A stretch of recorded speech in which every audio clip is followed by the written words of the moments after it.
ஆண் பாவம் பொல்லாதது. ரொம்ப அருமையா இருக்கு. பியூட்டிஃபுல்லா இருக்கு அந்த படம். நீங்க எல்லாரும் ஒரு வாட்டி ட்ரை பண்ணுங்க.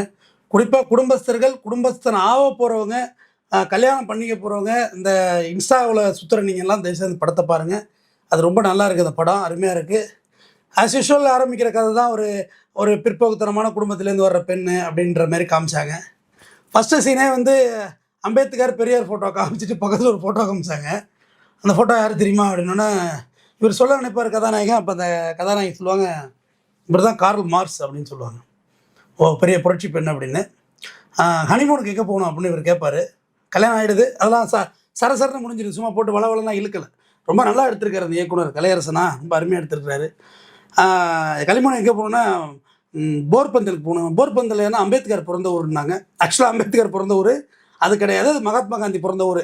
அப்படியா சரி போலாம் அப்படின்ற மாரி அது கதை ஓடிரும், நகர்ந்துரும். அப்படியே இங்கே வந்தோனே தம் அடிக்கலாமா அப்படின்னோனே, எங்க வீட்ல இது மாரி சுதந்திரம் இல்ல. நான் தம் அடிப்பேன் அப்படின்னு கதாநாயகன் சொல்றாரு. எனக்கும் தம்மு குடு அப்படின்னோனே, தம்மு குடுப்பாரு. ட்ரிங்க்ஸ் அடிக்கிற மாரி காட்சிகள்லாம் உண்டு. தம் அடிக்கிற மாரி காட்சிகள்லாம் உண்டு. என்னடா ஒரு மாரி போயிட்டுருக்கும். இது பொழுதன்னைக்கு ரீல்ஸ் செஞ்சுக்கிட்டு சாப்பாடு செய்யாது. அது எவ்வளவோ பொறுத்து போவான் அந்த கதாநாயகன். இந்த மத்த படத்துல கை நீட்டுற சீன் கூட இந்த படத்துல வைக்கல. அந்த அளவுக்கு ஒரு கண்ணியமான கதாநாயகனா அதுல காமிச்சிருந்தாங்க. ரொம்ப நல்லா எடுத்திருந்தாங்க அந்த படத்த. உண்மையிலேயே ஒரு 2 1/2 மணி நேரம் உங்கள என்கேஜ்மெண்ட்டா வச்சிருந்தது இந்த ஸ்டோரி. நல்லா இருந்தது. அப்புறம் ஒரு கட்டத்துக்கு மேல இன்னைக்கு வந்து உனக்கு 2 சர்ப்ரைஸ் வச்சிருக்கு. தான் ஒரு பியூட்டி பார்லர் வைக்க போறேன் அப்படின்னு சொல்லும். பியூட்டி பார்லர் வைக்கிறேன்னா என் காசுல தானே வைக்கணும். செகண்ட் 2வது சர்ப்ரைஸ்ன்னொன்னே, ஆ அது கோவப்படுறதுல கீழ விழுந்துரும். பார்த்தா அபார்ஷன் ஆயிடும். அப்பதான் அந்த 2வது சர்ப்ரைஸ் அந்த குழந்தை உருவாகியிருக்குது. அதோட இன்டர்மிஷன் ஆயிடும்.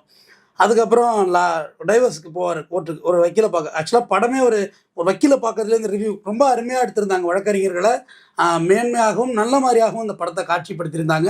ஏன்னா வக்கீலையே ஒரு ரோலா காமிச்சிருந்தாங்க அந்த படத்துல. அவங்களே பாதிக்கப்படுற விக்டிமா காமிச்சிருந்தாங்க. டிவோர்ஸியா காமிச்சிருந்தாங்க. நல்லா எடுத்திருந்தாங்க.